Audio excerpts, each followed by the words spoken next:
Saudara, Cawapres Muhaimin Iskandar dan Cawapres Mahfud MD sepakat food estate rusak lingkungan dan dianggap gagal menjadi lumbung pangan nasional. Lebih lengkap soal ini kan kita bahas bersama juru kampanye hutan Greenpeace Indonesia, Sekar Banjaran Aji. Mbak Sekar, selamat sore. Seperti diprediksi, isu food estate ini naik ke panggung debat yang kemarin ya, atau yang semalam, debat antar Cawapres. Greenpeace melihat debat kemarin seperti apa? Terima kasih banyak, Mas. Yang pertama, sebenarnya kami cukup kecewa dengan debat semalam karena ternyata belum ada yang membahas secara komprehensif tentang komitmen yang jelas dan terukur begitu tentang bagaimana penanganan krisis iklim. Padahal hari ini kita tahu bersama bahwa kita dalam era di mana bumi kita sudah mendidih gitu ya. Dan ini perlu sekali adanya komitmen yang komprehensif serta terukur untuk menangani krisis iklim. Dan ternyata itu tidak terbahas. Walaupun sebenarnya ada pembahasan-pembahasan menarik gitu ya, seperti food estate dan juga kemarin nikel dibahas, tapi itu semua hanya masih terlihat bahwa para cawapres maksud saya itu terkungkung dalam strategi ekonomi ekstraktif yang sebenarnya sangat merugikan lingkungan. Begitu sebenarnya Mas. Dan di luar itu Oke, Mas sebenarnya Sekar, itu yang banyak Anda lihat begitu ya, sekelibat di debat Cawapres semalam ya. Tapi kalau dari catatan Greenpeace sendiri, Mbak Sekar, bagaimana kemudian komitmen ketiga paslon ini? Kalau kita dalami lagi soal komitmen ketiga paslon, baik Capres maupun Cawapres terhadap isu lingkungan selama ini. Mungkin Anda sudah lihat juga visi misi dan programnya. Betul, terima kasih banyak. Ini menjadi menarik ya, karena sebenarnya dalam visi misinya cukup menarik. Masih ada yang belum memaknai menggunakan bahasa krisis iklim. Kelompok paslon 02 itu belum pakai kata term krisis iklim, dan itu cukup memalukan menurut kami karena hari ini seperti tadi saya sampaikan kita harusnya udah menyadari bahwa krisis iklim itu ada dan menggunakan kata krisis iklim itu dalam visi misi.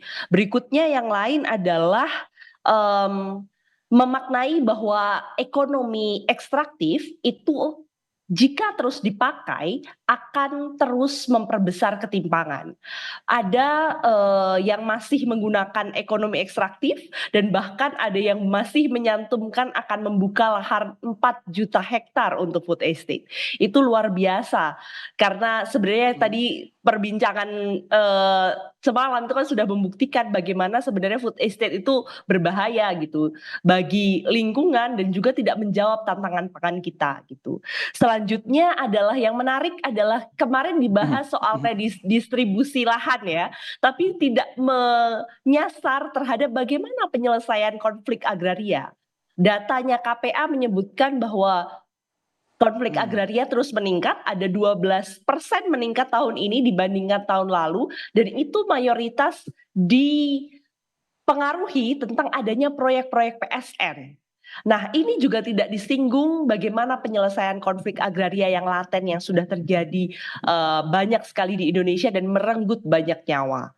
Selain itu, masyarakat adat disebut RUU masyarakat adat disebut menyenangkan, tapi kemudian apakah betul punya para paslon kemudian mempunyai program yang jelas terhadap masyarakat adat itu masih questionable gitu, karena RUU masyarakat adat ini kayaknya terus disebut 5 tahun sekali tapi gak pernah ada yang berani mengesahkan RUU masyarakat adat. Selain itu kita masih punya undang-undang Ciptaker yang itu sebenarnya malah merenggut tanah-tanah masyarakat adat. Di luar itu ada yang sangat penting Mas yang gak dibahas, soal masyarakat maritim, lingkungan laut. Dan itu adalah salah satu kekayaan Indonesia dan tadi malam itu tidak banyak dibahas.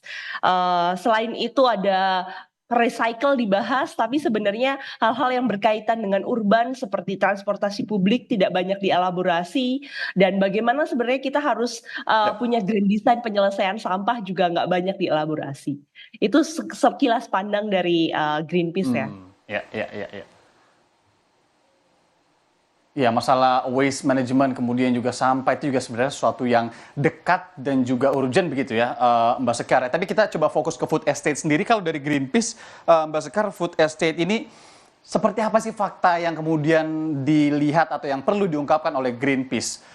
Kemudian kalau kita hanya melihat debat semalam saja, itu banyak versi yang kemudian seperti menggunakan food estate ini sebagai serangan dan juga pertahanan gitu. Tapi dari Anda sendiri melihatnya seperti apa food estate sejauh ini? Yang pertama, food estate itu jelas merusak hutan. Karena tadi sebenarnya data yang sudah dikutip itu dari datanya Greenpeace ya, setidaknya di Gunung Mas itu sudah terjadi sekitar 760 hektar hutan yang mengalami deforestasi karena food estate. Mhm. Dan ini sebenarnya baru di Gunung Mas. Di Kalimantan Tengah itu ada beberapa area lain. Selain itu ada di Pulang Pisau. Di Pulang Pisau itu datanya per akhir 2021 sudah mencapai 60.778 hektar. Dan berikutnya masih ada yang akan dirancang di Papua, itu Merauke, Mapen, dan Boven. Itu direncanakannya 3,2 juta hektar. Selain itu masih ada lagi di Humbang Hasundutan, Sumatera Utara, yang luas keseluruhannya ada 30.000 hektar, dan Bupati Tapanuli Utara sebenarnya malah mengusulkan itu ditambah menjadi 50.000 hektar gitu ya, dan itu masuk ke PSN Food Estate yang rinciannya kemudian itu akan merusak hutan lindung, hutan produksi, dan juga hutan terbatas yang selama ini menyangga area Sumatera Utara.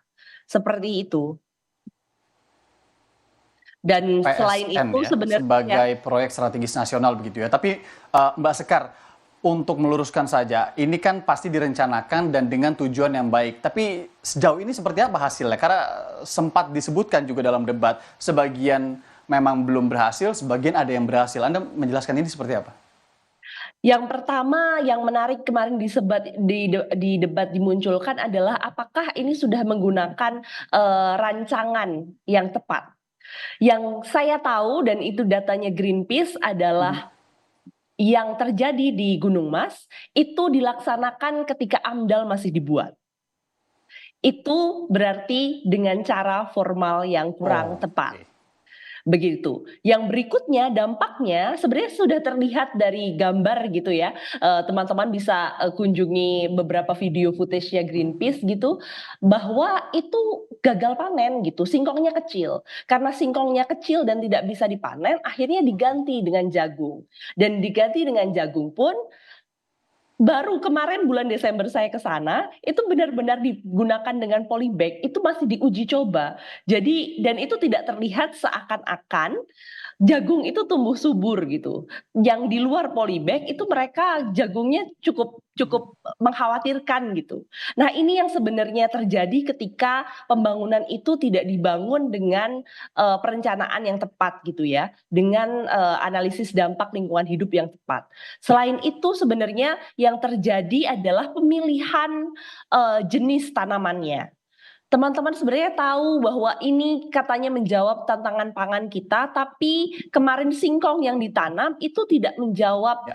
kebutuhan pangan. Itu adalah singkong yang digunakan untuk industri besar, yang bisa mengelola itu ya hanya korporasi yang selama ini memproduksi panganan dengan besar begitu ya, tidak bisa langsung dikonsumsi masyarakat. Dan ini sebenarnya Mhm. pertanyaan gitu, kenapa proyek ini dilakukan? Siapa sih yang mendapatkan keuntungan dari sini? Gitu. Terakhir Mbak Sekar, layak atau tidak untuk dilanjutkan kalau menurut Greenpeace? Tentu saja tidak layak. Kalau kita mau kemudian bangun sektor pertanian, yang harus ditanya pertama kali adalah petani Indonesia. Dan saya rasa food estate itu tidak menjawab keresahan Oke. petani Indonesia. Dan selanjutnya food Oke, estate itu jelas merusak banyak sebenarnya yang ingin saya hutan tanyakan, Indonesia. tapi untuk saat ini mungkin silakan Mas Sekar. Iya, dan yang saya mau closing terakhir, tentu Oke, saja food estate ini ancaman Mbak besar Sekar, buat. Banjaran Aji, nanti kita ngobrol lagi di waktu yang lain. Maaf sekali Mbak, waktunya terbatas sekali. Nanti kita akan ngobrol-ngobrol lagi di lain waktu, termasuk juga apa yang kemudian diungkapkan Greenpeace. Baru saja ini juga dikeluarkan rilisnya. Mbak Sekar Banjaran Aji, juru kampanye hutan Greenpeace. Mbak Sekar, terima kasih banyak sudah meluangkan waktu bersama kami. Sehat-sehat selalu. Terima kasih banyak teman-teman Kompas.